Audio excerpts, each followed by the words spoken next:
Yeah, my name is Emil Cherrington, and I'm actually in Erasmus Mundus. I'm a last year PhD student jointly with Agripari Tech in France, TU Dresden in Germany, and I'm also actually based at the AMAP lab in Montpellier for most of the time. And so just quickly, just going to hash over quickly my outline, and then I'm going to start off with a kind of summary. And again, I kind of have a hard track to follow, with all the excellent presentations that preceded mine, starting with Dr. Harold, etc. But we're here to talk about forests and REDD+. And so I guess maybe I want to start, and I saw, for instance, in Christelle's presentation where she talked about, the need for information on forest types. So I guess for the first thing to say that I've seen over the last few days quite a bit of presentations talking about mapping of forest change, etc., and the emphasis has usually been just on change. But in addition to that, when we talk about REDD+, one of the inputs that we really need that maybe not a whole lot of attention has been paid to has been the issue of forest types. However, to enter into the issue of forest types, you have to address an artifact termed BRDF, which I'll get into, and then I'd like to close off my presentation just talking about this beautiful territory of French Guiana, where I'm not from, which is basically Europe and South America, and where it's a really good case study for a place that's lacking information on forest types. So quickly, for those of you who are, and I'm guessing most of you are, familiar with the whole concept of REDD, the basic idea is that in REDD, as part of the climate change issues, the whole idea is on looking at total forest carbon stocks, and basically the forest carbon stock it's basically the product of the average carbon stock in an area times the total forest area. And as I've mentioned before, a lot of presentations, not just in today's session, but before, people focusing on how do we, drill into methodological issues around figuring out, what this forest area is. And I'm going to take this presentation into a different direction. So, Professor Harold mentioned the Goffsey Gold REDD sourcebook, which, as he mentioned, has been around since 2007. And I, for one, as a remote sensor, have always found it an extremely useful resource. And one of the things that they do stress in the sourcebook is that carbon stocks vary by forest types. It says there, tropical pine forest will have different stocks than mangrove forests, et cetera, et cetera. And if we look at studies, for instance, like Asner et al. 2010, where we're looking at forests in Peru, we know that forest densities really depend on the type of forests where they are. So again, in that case, swamp forest has a different distribution of carbon than other type of forests, et cetera. Going a little further, and again consulting the REDD+ source book, I saw a kind of challenge in the source book, although, when I started my PhD project. And in the same section where they talk about the importance of looking at forest types, they make the statement that basically the resolution of publicly available data, and here they're not singling it out, but they're implying data like Landsat, they're saying it's not good enough, it's not sufficient to look at forest types. And I had a different opinion. Why? Because I'm actually originally from Belize in Central America, no? And in Central America, only 15 years ago, the World Bank, with support from the government of Holland, the Netherlands, was able to produce for the entire region, which is about 500,000 square kilometers, they were able to produce a map of 197 unique ecosystems based on Landsat 5 TM data. However, the trick there is that this data was all, digitized, interpreted by hand, no? And so part of the thing, and we're here to talk about remote sensing, et cetera, is, there are challenges, methodological issues, can we do better? And so I used to work, before doing my PhD, I was at a center of excellence in Panama called Cathalac. And colleagues of mine were able to basically do an update to the ecosystem mapping project with under a project funded by the EC, the European Commission, and they were able, using just MODIS data at 250 meter resolution, they were able to map 16 different types of covers, including 4 specific forest types based principally on the leaf morphology. So using MODIS, again, they were able to map broadleaf forest, pine forest, mixed broadleaf and pine, and mangrove. And so again, the issue is, if something like this could be done with MODIS at this coarse resolution, can't we do better for other areas? No? And again, with REDD+, this is an issue that I believe that it will continue to people are going to have to pay attention to this. So, in terms of a challenge of mapping forest types, because ultimately the reference made in the GOFC Gold document, we can see that as a challenge, no? And so what is the challenge to mapping this stuff? Now, I don't know, maybe we could kind of do a show of hands here or something, but how many of you in here can look at this Landsat scene and see what's wrong with it? Anybody? Clouds? No. Well, actually, if we could stare a little deeper into this, because, for instance, I was here on Tuesday, and there was another PhD student from McGill University who was talking about, along track or cross track issues with Landsat data as a challenge, no? And so one of the things is, basically for any Landsat data and really for any kind of optical data, because the sensors that we're dealing with aren't really nadir viewing, or rather, when the sensor is passing along, it's going to get this area here at nadir, but it'll actually get one area in terms of Landsat. We're talking about a 7.5 degree difference here, 7.5 degree difference here. And so ultimately Landsat, which many of us use, and even Sentinel-2 and other sources of data, RapidEye, what have you, these all have fields of view which vary. And so basically the problem that I was asking about in the image is that even though we might not be able to see it, the reflectance on this edge, actually, the reflectance on this edge and the reflectance on this edge is actually quite different from the reflectance in the middle. And how that is, I'm going to get to that just in a little bit. But the take-home message for this one is that, for instance, for those of us who use Landsat, Thematic Mapper, Enhanced Thematic Mapper Plus, Operational Land Imager, these are not nadir viewing sensors. And I've actually come across in the literature quite a few times people talking about, we use Landsat, it's a nadir viewing sensor. It is not. So, since the other lab that I'm also based at is TU Dresden, not too far from here, a colleague of mine doing experiments with drone imagery, just took, they're trying to use drone imagery to identify tree species, no?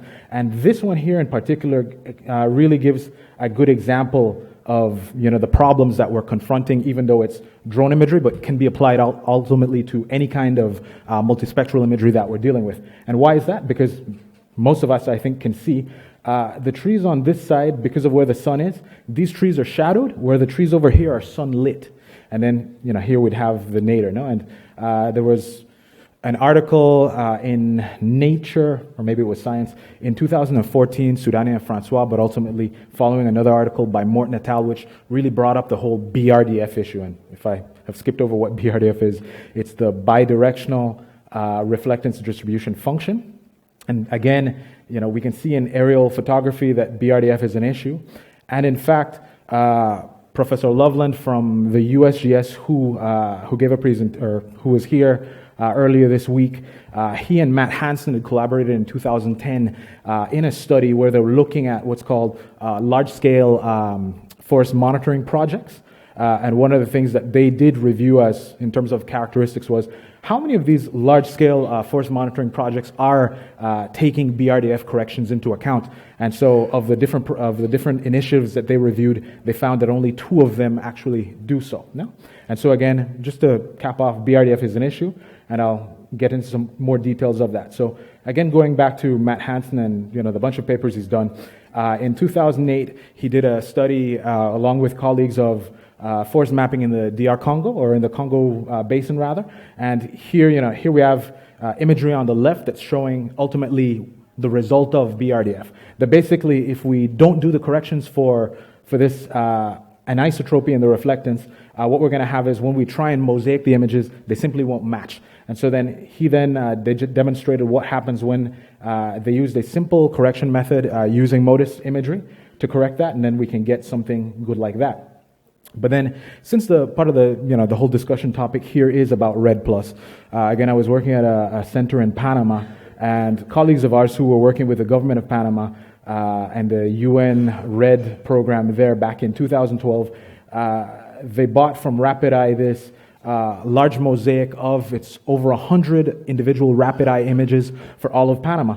And this mosaic, which I just pulled off of RapidEye's website, really does show what the issue with BRDF is. And the issue is that if we don't do the BRDF corrections, we're going to end up with mosaics where the images simply don't match. It doesn't look seamless. And not just that, it actually has a real implication in terms of effort, in terms of processing time, etc. And so what did the team, the UN REDD Panama team, have to do? Because it's 100 individual images, they ended up classifying each of these into individual blocks. And so it's not like the Central American Ecosystem Mapping Project where they did it manually. These folks, they were doing automated classifications, but because they had to classify blocks of images, it took them the better part of 2 years to do the single classification, when had they had a single color-balanced, BRDF-corrected mosaic, they could have probably done this in months, factoring corrections, etc. And so that's just the whole BRDF issue, one of my favorite issues. And so, getting into it and closing up the context, my PhD project is looking at French Guiana. And so the question is, why French Guiana, besides the fact that it's a really beautiful region? It's actually, well, for one, it's Europe's largest block of tropical forest, because it's Europe outside of Europe. And so the French Guiana is part of the ecologically important, the biodiverse Guyana Shield ecoregion. And an interesting thing about French Guiana, it's also 92% forest, roughly. And that high forest cover and also a low deforestation rate has to do with the fact that it only has about 3 people per square kilometer. No? And here we see basically just the density of carbon taken from Sasan Sachi's 2011 study. And basically between Sasan Sachi's work and Bacchini's work, it's estimated that French Guiana has, say, something like between 47 and 48 million tons of CO2 equivalent in its forest. No? And so French Guiana, for a bunch of reasons, is really an ideal REDD Plus case study in terms of understanding some of the issues that I've mentioned in terms of BRDF, forest types, etc.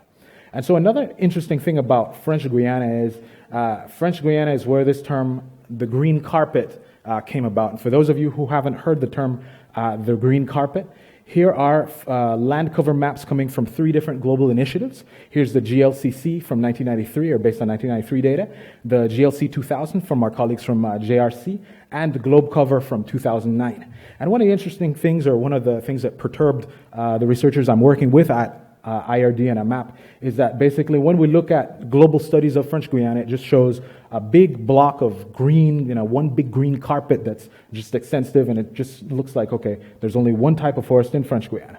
However, since we're remote sensors here, if we actually look at satellite imagery, and here's an example of Landsat imagery, I'm pretty sure that most of you in here can kind of see the different details that are beginning to come out in the imagery.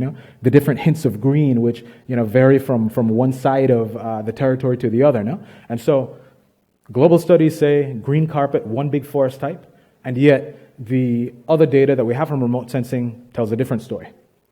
So back in 5 years ago, a colleague of ours from CIRAD, Valérie Gonde, and other colleagues from IRD used spot vegetation, 1 kilometer data, and they were they wanted to test what was the feasibility of using satellite imagery to begin to peel apart the green carpet. No?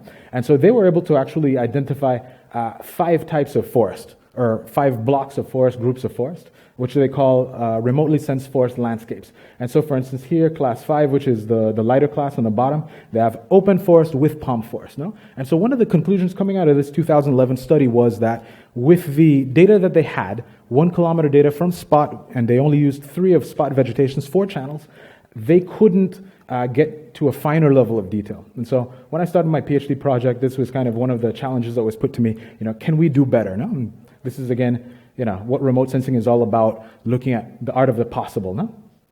And so, just in terms of the available data for French Guiana, because French Guiana is an overseas department of France, there's quite a bit of data that has been available for doing projects like this.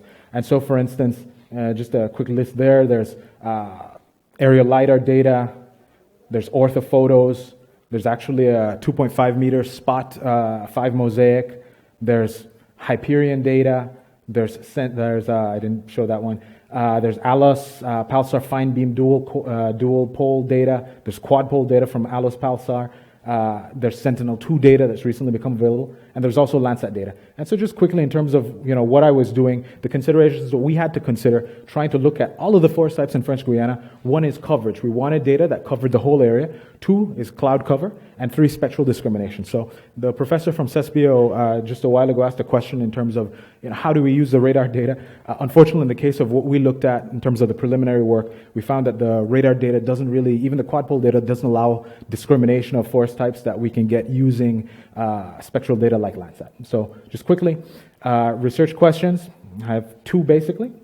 One is moderate resolution multispectral data sufficient for mapping forest types? And 2, how does BRDF affect the reflectance estimate, and how does it affect the estimates of forest type distribution? And so just quickly, French Guiana is actually covered by 8 different Landsat tiles. And then if we just put the data together, kind of what I mentioned before in terms of there's a difference of scanning angles, and so we won't get a really beautiful seamless mosaic based on that. Going quickly, one of the people on my team, he's a botanist who's known throughout the Guyana Shield in terms of his knowledge of the types of forests and plants that are in the field. And so with him, we were able to develop a 12-class forest classification system, which we then applied. And so quick workflow, which I probably don't have time to get into. We applied atmospheric and topographic corrections. In addition to that, we decided to test classification on 2 different ones. One where we correct for BRDF using MODIS, and one which we don't. And just quickly, same workflow, but now in a pretty graphic. And one of the things which we found in terms of how does BRDF affect reflectance estimates, it really varies by the band, for instance. So for instance, in the near-infrared band, the east-west reflectance difference that we find is almost 19%, whereas in the red it's not so high, etc. And so, going quickly, basically going from mosaic which didn't have correction to one where using the MODIS data you can see visually it looks more balanced than the other one. We were able to map some 12 different types of forest in French Guiana, and one of the more interesting things, which I won't have time to go into, we're able to map certain forest types which are of interest from ecological perspectives, from interest of carbon, etc. So forests which are dominated by lianas, etc., which couldn't be mapped otherwise, we're able to do that.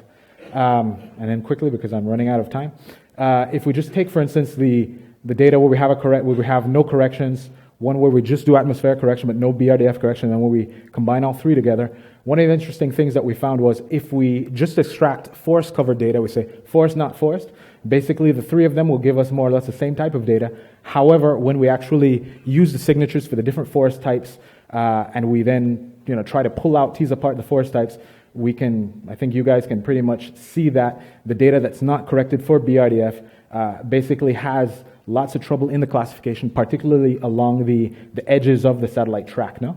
And then in terms of how these are similar or different from the BRDF corrected version, quite a bit different. And so I don't have time for that one. In terms of just quick validation of our work, which is still ongoing, one of the ways that we can verify that the BRDF correction works or is useful for looking at forest types is that in terms of spectral separability, the spectral separability coming from data which we don't correct for BRDF is much lower than when we do correct for BRDF. The other issue here is that there are still forest types, even when we correct for BRDF, which are quite different, quite not so easy to discriminate. Skip over that one, just to show that when we also use other sources of data like MODIS, not corrected for BRDF, we still end up with classification issues. However, when there is there's a MODIS Mod 43 product corrected for BRDF, and basically these products come up with something, estimations of forest distribution similar to what we get with Landsat. So, and then, second to last slide, basically in terms of our outputs that we were able to do, we were able to map forests at a higher level of spatial detail, but also a higher level of thematic detail, so more classes than earlier efforts. We've demonstrated that yes, medium resolution multispectral data can be used for mapping forest types, specifically in French Guiana. We've demonstrated that BRDF does impact classification. So in this case, we're looking at a difference of over 70%. And we've come up with a workflow, and there are many, for how to adjust Landsat data based on other data like MODIS. And then last slide, just some recommendations. As I mentioned before, I think one of the things in terms of going forward, people are probably going to want to shift from just looking at forest, not forest, to looking at forest types, although one issue is how do we come up with these typologies of forest types. Also, just stating that BRDF correction is necessary for forest type classification. And in the future, when we have more data coming out of Sentinel-2, data combined between Sentinel-2 and Landsat 8, there was a presentation on Monday talking about I think it's the hybrid Landsat Sentinel data source that will be corrected for BRDF. Then this will be an issue that future remote sensors won't have to deal with. And then there's also the issue of phenology, which I won't have time to get into. And with that, I'd just like to say thank you first off to the European Commission, which is funding my PhD project, as well as the different institutions that I've worked with and the sources of data, etc. So thank you for your time.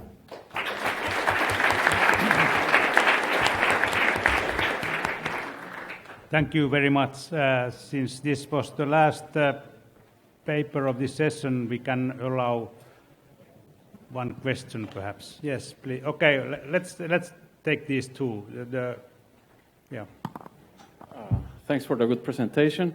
Any sense of the accuracy of those classes? Because until you have that, we cannot say anything, right? I'd say yes and no. So, one of the things, just in terms of this presentation, to give an idea, one of the things that we can demonstrate is that the spectral separability does change if we don't do the corrections. Other colleagues of mine in the lab are assisting with the validation of this work. And basically one of the things that, and again, sorry I wasn't able to include that, in terms of the specific forest types that we're looking at, in particular, they were able to find that, for instance, some of these specific types like bamboo, liana covered, etc., do seem to have high accuracy, or overall there is high accuracy, but I don't have specific data to present now. So yeah.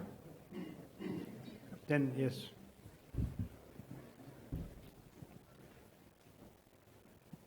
Hi.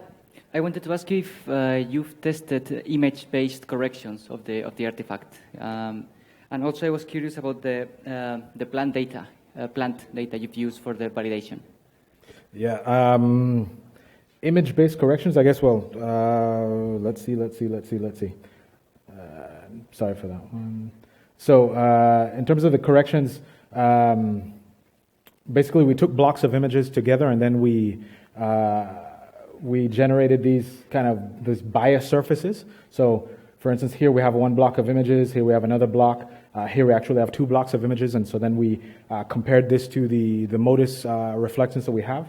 And then we just basically took a method that Matt Hansen proposed in his Hansen et al. Paper and also in the Potapov et al. 2012, and that's how we did these corrections for the BRDF. However, in addition, or prior to the BRDF adjustment, we did using ATCORE, actually, we did a topographic correction, we did atmospheric correction, and we also tested lead apps or atmospheric correction.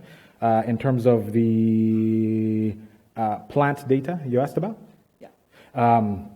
Again, since Daniel Sabatier is a botanist who's on our team, he was the one who was able to furnish us with data on different plant communities in French Guiana, and he was the one who kind of said, from the lots of field data that he has from over 30 years, kind of pick out, what were the types of forests that that he thought were useful to look at. There are also other types of forests that we didn't include here, which weren't ultimately very separable, and which we